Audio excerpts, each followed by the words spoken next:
Hello à tous, j'espère que vous allez bien. On se retrouve aujourd'hui, comme vous l'avez vu au titre de cette vidéo, pour une petite update des plantes que j'avais achetées lors de ma vidéo crash test du site plantes.com. Si vous n'avez pas encore vu cette vidéo, je vous invite à aller la regarder juste avant ou juste après, je vous la mettrai dans le petit. J'ai passé cette commande sur le site Plantes il y a un petit peu plus de 4 mois. J'aurais voulu vous faire cette vidéo update au bout de 6 mois, mais en fait le truc c'est qu'il y a certaines plantes, vous allez le voir, que je ne vais pas garder et donc ça aurait été un petit peu dommage de vous faire cette vidéo et de ne plus avoir certaines des plantes.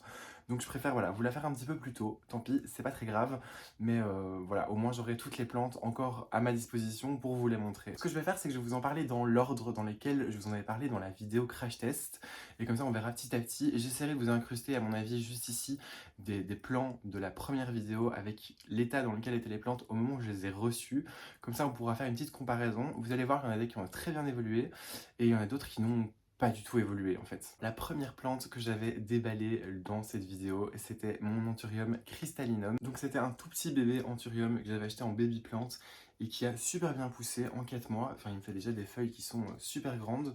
Je l'ai rempoté dans un pot en terre cuite et ça a l'air de lui plaire. Seule chose, c'est que ça fait partie de ces plantes que je ne vais pas garder. Parce que si vous suivez mes weekly vlogs, vous avez dû voir qu'à la boutique, j'avais trouvé deux très grands Anthurium crystallinum qui avaient vraiment de très belles caractéristiques, des feuilles très foncées, très velours et avec des très belles nervures. Et du coup, je me retrouve avec trois Anthurium crystallinum en fait, puisque j'ai aussi une autre petite bouture. Et voilà, ceci commence à prendre beaucoup de place. Mon autre Anthurium crystallinum que j'avais pris à la boutique est déjà immense. Et d'une, ça sert à rien d'en garder deux. J'ai pas envie d'avoir de doublons chez moi. Et puis voilà, je fais régulièrement en fait du ménage dans ma vitrine qui se trouve juste derrière moi. Et je commençais à manquer de place. Donc en fait, je vais devoir me séparer de cet Anthurium. Je suis pas hyper triste parce que du coup, j'en ai un autre qui me plaît beaucoup mieux. Mais voilà, je me dis, c'est quand même un peu dommage dans un sens parce que voilà, je l'ai fait pousser depuis tout bébé. Mais je me dis qu'il sera très bien accueilli chez quelqu'un qui sera en prendre soin. Donc du coup, voilà. La seconde plante que j'avais déballée lors de cet unboxing était mon Anthurium Silver Blush qui se trouve juste ici. Alors lui, il a un petit peu moins poussé. J'ai l'impression que c'est un Anthurium qui déjà de base est un petit peu plus petit. Parce que quand je le vois chez d'autres personnes, il n'a jamais des feuilles vraiment hyper grandes. Alors lui, le seul souci que j'ai eu, c'est que voilà, j'ai eu un petit souci d'arrosage et sa dernière feuille ici est un petit peu petite et un petit peu mal formée. Bon, ça c'est un peu ma faute. J'aurais dû le rempoter déjà depuis un moment et d'ailleurs je vais le faire bientôt. La seule chose c'est que j'attends en fait une livraison de mon nouveau substrat. Et en parlant de substrat, j'en profite pour vous parler de mon partenaire du moment qui n'est autre que Sai Botanica. Je vous en ai déjà parlé, mais Sai Botanica c'est un site internet sur lequel vous pouvez retrouver des éléments pour créer vos mélanges de substrats, mais aussi des substrats déjà tout prêts pour plein de variétés de plantes. Vous avez des substrats pour Anthurium, pour Alocasia, pour plantes grasses, pour bonsaï, pour terrarium et plein d'autres encore. Moi, mes petits chouchous en ce moment, c'est évidemment le substrat pour Anthurium et aussi la sphaigne. Alors, il faut savoir qu'au niveau de la sphaigne, elle provient d'une ferme qui se trouve en Hollande et dont ils arrêtent justement la récolte pendant les mois d'été pour permettre justement une bonne repousse de la sphaigne et aussi pour permettre aux oiseaux de pouvoir se reproduire sur les plaines où est récoltée la sphaigne. Tous les mélanges qui sont proposés sur le site sont garantis sans tourbe, ce qui est vraiment mieux pour l'environnement. Et en plus de ça, ils engagent des personnes en situation de handicap. C'est vraiment des valeurs qui sont hyper importantes à mes yeux. Si toi aussi tu as envie de découvrir Sai Botanica et par la même occasion de soutenir la chaîne, je t'invite à passer par le petit lien affilié qui se trouve en barre de description. Et si tu utilises mon code promo qui s'affichera juste en bas de l'écran, tu auras droit à 5% de réduction sur l'intégralité de ta commande. Du coup, je disais, cet Anthurium, il va falloir que je le rempote, justement. J'ai l'impression que son pot est aussi un petit peu trop petit. En plus, en ce moment, tous mes Anthuriums, à part les très grands Anthuriums comme mon Veichi ou mon grand Crystallinum, je les ai tous passés en pot en plastique, ce qui est beaucoup plus facile pour voir justement l'avancement des racines. Et puis quand on a des petits pots comme ça a tendance à sécher assez vite. Donc voilà, il y a eu un petit souci sur la feuille, elle est un petit peu mal formée. C'est pas très grave, je vois qu'il y a déjà une nouvelle feuille qui arrive. Mais sinon voilà, c'est un Anthurium qui a super bien poussé, qui se porte très bien et qui est vraiment super facile. La plante suivante que j'avais reçue dans ce colis, c'est le philodendron tortum. Alors c'est la plante pour laquelle j'avais passé commande parce que c'est un philodendron que je trouve vraiment magnifique. Seule chose, comme vous le voyez, c'est que ce philodendron n'a absolument pas poussé. Il m'a fait deux feuilles qui n'ont rien donné au final et qui ont avorté. Et à partir du moment où j'ai décidé de le passer en vitrine, il m'a sorti cette feuille-ci qui est beaucoup plus développée, qui est beaucoup plus jolie. Mais malgré tout, en fait, il ne pousse quasiment pas. C'est-à-dire qu'à part cette jolie feuille qu'il m'a fait, eh bien, il est vraiment à l'arrêt, il pousse pas. Et c'est vraiment dommage parce que c'est vraiment un philo que j'adore. C'est pour ce philodendron-là que j'avais passé commande justement sur le site. Et il stagne, il pousse pas. Donc voilà, celui-là, je vais le garder bien sûr parce que vraiment, je l'aime beaucoup. J'adore son aspect un petit peu bizarroïde. Mais voilà, s'il pouvait pousser un petit peu plus vite, je vous avoue, ça m'arrangerait. Autre plante que j'avais reçue dans cette commande, c'est mon Alocasia Frydek. Je sais que normalement on est censé dire Alocasia mycolisiana et que la Frydek c'est la variegata. Alors moi je trouve que ça n'a vraiment aucun sens de faire ça. C'est comme si maintenant on décidait de ne plus appeler une Monstera classique Monstera parce que non, c'est la Monstera variegata qu'on appelle Monstera. Pour moi, c'est une Alocasia Frydek, c'est beaucoup plus simple en plus. Et la variegata, je préfère dire une Frydek variegata. Je l'avais acheté tout bébé aussi. Et elle a super bien poussé, étonnamment. J'avais un petit peu peur, je vous avoue, parce que elle est reconnue pour pas être hyper facile. Et puis en fait, au final, c'est mon Alocasia qui pousse le mieux. Quand je l'ai reçue, elle avait des petites feuilles juvéniles comme ceci. Et très rapidement, en fait, elle m'a fait des très jolies feuilles qui sont assez grandes et qui ont déjà l'allure d'une feuille vraiment mature. Donc je suis super content. Là, elle a 4 feuilles pour le moment et elle est déjà en train de me sortir une nouvelle feuille. Donc voilà, je suis hyper content. C'est vraiment une alocasia que j'adore, qui est magnifique. Je sais qu'avant, c'est considéré comme une alocasia qui était assez rare, entre guillemets. Maintenant, on la voit de plus en plus, mais voilà, c'est celle qui me faisait le plus peur. Et au final, vraiment, j'ai jamais eu de problème avec cette alocasia. C'est celle qui pousse le mieux et voilà, je vais pas dire que c'est ma préférée, parce que ma préférée, ça reste quand même la Maharani, mais je pense qu'elle est en deuxième position. Et seconde alocasia que j'avais commandée, c'était l'alocasia Red Secret, qui jusque-là se porte plutôt bien. Alors, elle a l'air fort petite comme ça, mais elle a déjà bien poussé l'air de rien. C'est juste qu'en fait, à chaque fois, elle me perd des feuilles, c'est-à-dire qu'elle me fait une nouvelle feuille, et puis elle en perd une autre. Donc voilà, à mon avis, c'est le temps qu'elle devienne mature, parce que l'air de rien, en fait, son tronc a quand même bien grossi, donc je m'en fais vraiment pas pour ça. Elle m'a déjà sorti cette feuille-ci, qui ressemble déjà vachement à une feuille mature, parce que voilà, avant elle me faisait des toutes petites feuilles qui n'étaient pas génialissimes, mais elle a commencé à me faire des très belles feuilles, et je vois déjà par transparence, en fait, dans son tronc, qu'il y a une nouvelle feuille qui va arriver, et qui, à mon avis, sera encore plus grande. Et vraiment, je m'inquiète pas parce que je vois même au pied des racines en fait qui longent la surface du pot. Donc ça veut dire qu'elle va bien, ça veut dire qu'elle grossit et qu'elle se développe. Donc voilà, pareil, je suis très content. J'ai pas encore eu de problème avec cette plante, donc c'est plutôt cool. Alors la plante suivante dont il faut que je vous parle, c'est mon Philodendron scandens micans. Et là, je dois aller le chercher parce que déjà, il a très très bien grandi, vous allez le voir. Et en plus de ça, il est accroché dans le salon, donc je reviens tout de suite. Rappelez-vous, il ressemblait à ça, il n'était pas très grand. Et en fait, il a super bien poussé. Je l'ai rempoté avec vous dans une de mes dernières vidéos. C'était la FAQ des abonnés que Kamanda avait créée. Et voilà comment il est devenu. Il est super long, il a super bien poussé. Il est juste en dessous d'un Velux, donc à mon avis, il kiffe sa vie. Et c'est vraiment, je pense, une des plantes les plus faciles. C'est-à-dire que, voilà, comme la plupart des philodendrons ou des pothos, quand il a soif, il a tendance à recroqueviller ses feuilles. Donc on le voit directement. Et en fait, il pousse de folie et je le vois pas pousser. C'est-à-dire que vraiment, un jour, je me suis rendu compte qu'il était juste énorme parce qu'il est juste au-dessus du canapé et que je me le prenais à chaque fois dans la figure. Et vraiment, il est devenu gigantesque. Je, je me dis même que bientôt, je vais devoir le tailler parce que vraiment, je me le prends dans la figure quand je suis dans le canapé. Mais ça me fait un petit peu mal au cœur parce qu'il est vraiment devenu immense.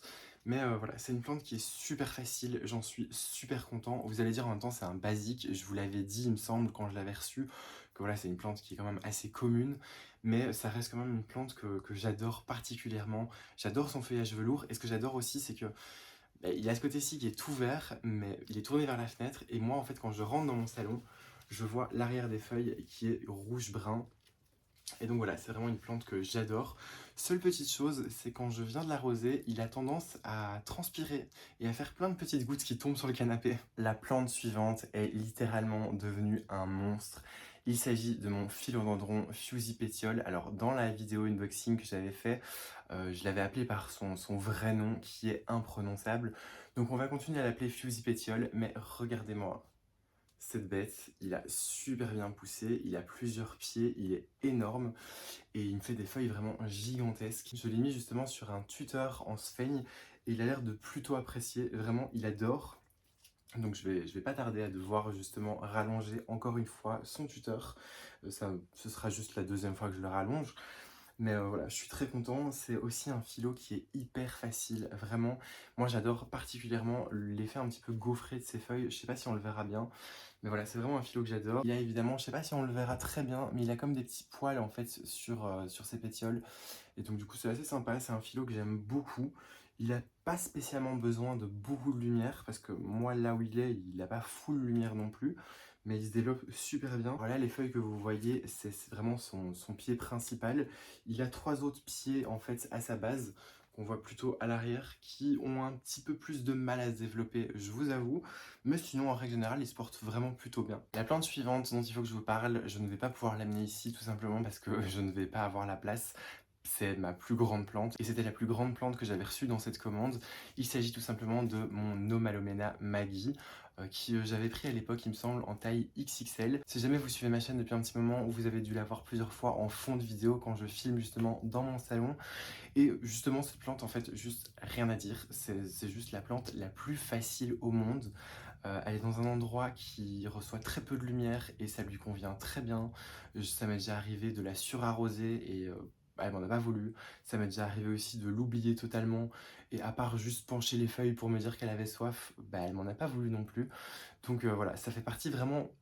Limite, vraiment, je pense que c'est une de mes plantes préférées parce que c'est vraiment une plante qui est hyper facile. Si vous voulez vraiment voilà, une belle grosse plante d'intérieur parce que vous voulez verdir un coin de votre maison et que vous avez peur voilà, de ne pas savoir vous y prendre, prenez une Omalomena. C'est vraiment, je pense, ça fait partie des plantes les plus faciles. Une autre plante aussi que je ne vais pas vous montrer ici parce qu'elle est à l'extérieur, qu'à l'heure où je filme, bah, voilà, il est un peu tard et j'ai pas envie d'aller la chercher et qu'elle n'a juste pas poussé, c'est pas très grave, vous allez comprendre pourquoi. Il s'agit tout simplement de mon Euphorbes rubra, euh, qui juste n'a pas poussé. C'est une Euphorbes, ça ne pousse quasiment pas. Donc pour le moment, elle a juste pas évolué. Je l'ai replantée dans un pot en terracotta et elle est à l'extérieur. Elle a passé tout son printemps et tout son été à l'extérieur, ce qui a l'air de plutôt lui plaire. Je crois que je l'ai arrosée une fois depuis que je l'ai. Et voilà, elle n'a pas changé, elle n'a pas bougé. Enfin, je dis elle n'a pas changé, mais elle est juste devenue un peu plus rouge magenta parce qu'elle est en plein soleil toute la journée. Mais sinon, elle n'a pas poussé. Donc voilà, ça servirait à rien de vous la montrer. Juste, voilà, je vous remets le petit insert de quand je l'ai reçue. Juste imaginez-la, la même taille, mais un peu plus rouge. Je vous présente maintenant mon Senecio Rolleianus. Alors, qui n'a pas extrêmement poussé, mais ça reste une plante grasse, donc c'est normal. Enfin, je dis, elle n'a pas extrêmement poussé, mais au final, franchement, je trouve que ça va, parce que je pense qu'elle arrivait plus ou moins à cette hauteur-ci et qu'elle a quand même fait des longues lianes. J'aimerais la rempoter bientôt dans un nouveau pot. J'ai reçu des pots de mon ami de Rosen récemment. Seule chose, c'est que j'aimerais bien au final la bouturer. Et ça me fait un petit peu peur en fait, parce que je sais que c'est une plante qui est réputée un peu fragile. Alors moi jusque-là j'ai aucun problème avec, mais voilà, ça me fait un petit peu peur de devoir la bouturer, mais elle a super bien poussé je trouve, elle va très bien. Alors elle se trouve sous mon Velux dans ma chambre, côté plein sud, donc elle reçoit vraiment un maximum de soleil et vraiment elle a l'air de kiffer ça. Donc voilà, je suis plutôt content, elle a bien poussé et elle me pose pas de problème, donc voilà. Plante suivante qui m'a donné un petit peu de fil à retordre et c'est un peu dommage parce que vraiment c'est une plante que j'aime beaucoup. C'est mon Syngonium Maria Allusion qui, comme vous le voyez, n'a vraiment pas beaucoup poussé. Voilà, lui il a eu un petit peu de mal en fait à s'acclimater chez moi. C'est un peu dommage parce que je suis pas du tout un fan des syngoniums, en tout cas pour chez moi à la maison. C'est des plantes que je trouve super belles. Si vous suivez mes vlogs, vous le savez, j'en ai même à la boutique et je trouve ces plantes très jolies. Mais moi, j'aime pas trop le fait qu'elles aient tendance à grimper. En fait, je les trouve pas belles une fois qu'elles sont trop matures. Mais le Syngonium Maria Allusion, j'avais entendu dire qu'il était beaucoup plus compact et j'aimais bien le fait qu'il ait une couleur différente des autres Syngoniums et qu'il ait ce côté un petit peu rougeâtre.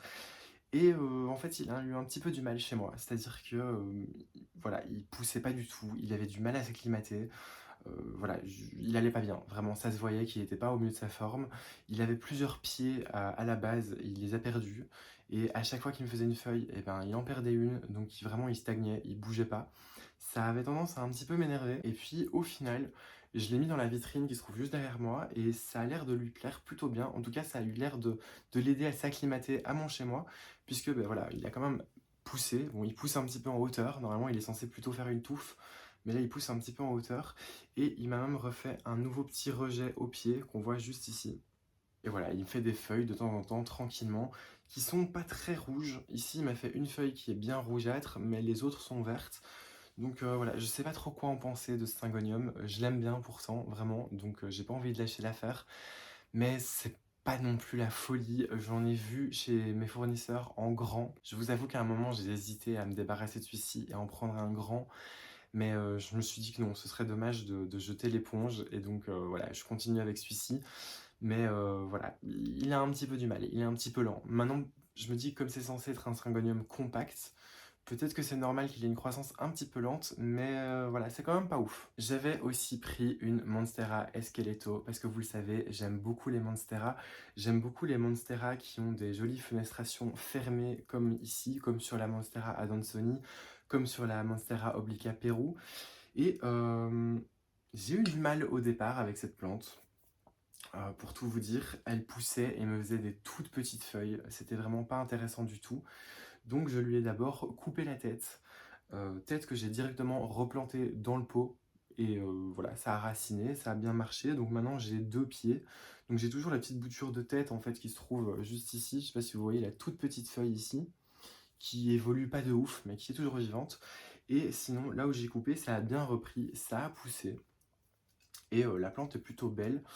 Seule chose, c'est qu'elle a tendance à faire des grands interneux, je trouve, donc ça fait un petit peu dégarni, et elle me fait pas des feuilles super super grandes. Alors, je vais pas être difficile non plus, il faut savoir que je l'ai pris vraiment en baby plante, donc il va falloir du temps, mais voilà, elle a un petit peu de mal, honnêtement elle a un petit peu de mal. Depuis que je l'ai rempoté et que je l'ai mis sur un tuteur en sphaigne, ça a l'air d'aller mieux. Mais voilà, à terme, je sais pas trop ce que ça va donner. J'espère vraiment que j'arriverai à lui faire avoir des très grandes feuilles. Parce que vraiment, moi, c'est ce qui me plaît dans cette plante, c'est quand elle a des feuilles matures qui sont très longues et qui ont des belles fenestrations et qui du coup sont très aériennes, je trouve. Et là, pour le moment, elle a encore des petites feuilles, mais elle se porte bien, donc je suis plutôt content. Je ne vais pas être trop difficile avec elle. Elle va bien, elle est en bonne santé, c'est le plus important. On va terminer cette vidéo avec les deux dernières plantes qui sont deux déceptions entre guillemets. Il s'agit de mon philodendron Brandyanum et mon philodendron Mélanochrysum. Alors, comme vous le voyez, ils sont toujours au stade de petits bébés. Ils ont juste pas évolué. Je vais commencer par le Brandyanum, mais c'est quasiment pareil pour les deux. En fait, le Brandyanum, il m'avait sorti 2-3 jolies feuilles. Et puis il a commencé à juste ne pas arriver à sortir ses feuilles correctement. C'est-à-dire que soit quand elle sortait, elle n'arrivait pas à sortir de la cataphylle et donc du coup elle se pliait, elle se cassait. Soit elle mettait tellement de temps à se dérouler qu'au final elle devenait toute blanche et voilà, elle se déroulait vraiment de manière pas uniforme. C'était pas ouf. Je lui ai coupé la tête une première fois en, en me disant voilà peut-être que ça va reprendre, que ça va le stimuler et qu'il va mieux pousser. Alors il a repris. Sauf que ça n'a absolument rien changé. Il continuait à soit coincer ses feuilles dans les cataphyles, soit à mettre tellement de temps à dérouler sa feuille qu'au final elle n'était pas belle. Donc voilà, je suis là, je suis mitigé. Je suis mitigé sur est-ce que je le garde ou pas parce qu'il est quand même super joli. Mais voilà, j'ai vraiment du mal, j'y arrive pas avec cette plante. Je savais très bien que c'était une plante qui était un petit peu compliquée, mais je m'étais dit on va essayer. Mais voilà, pour le moment, bah, vous le voyez, il est toujours petit, ça n'a pas évolué. En même temps, ça fait la deuxième fois que je lui coupe la tête. Donc c'est un peu compliqué d'évoluer quand à chaque fois on te coupe la tête. Mais voilà. Et pour ce qui est du mélanochrysum, eh ben, c'est un petit peu pareil. Il faut savoir que déjà pendant quasiment 2 mois, il n'a pas bougé. Il a juste décidé de se mettre en pause et de ne pas bouger. Et puis quand il a enfin décidé de sortir des feuilles, et ben pareil, c'était des feuilles qui étaient toutes blanches, qui du coup voilà, étaient vouées à mourir parce que je sais pas, elles avaient mis trop de temps à se dérouler, donc du coup il n'y avait pas eu assez de lumière, donc la photosynthèse n'avait pas pu se faire, j'en sais rien, vraiment, j'en sais rien à ce niveau-là, mais ça avait rien donné. Je lui ai coupé la tête du coup, et puis maintenant je me rends compte qu'il déroule ses feuilles, mais que ses feuilles restent coincées, donc en fait comme il continue à pousser, mais que sa feuille reste coincée, et ben sa tige se plie et se casse. Et ouais, vraiment, je sais pas. Je peux vous montrer de près, mais vous voyez le bazar que ça fait. C'est vraiment pas ouf. Donc, donc celui-ci, je ne compte pas le garder, le mélanochrysum. Parce que le pire, c'est que j'en ai un à la boutique, un grand, qui est destiné à la vente. Et vraiment, je m'étais dit, j'espère que je vais vite le vendre parce que ça a l'air d'être une plante compliquée et casse-bonbon.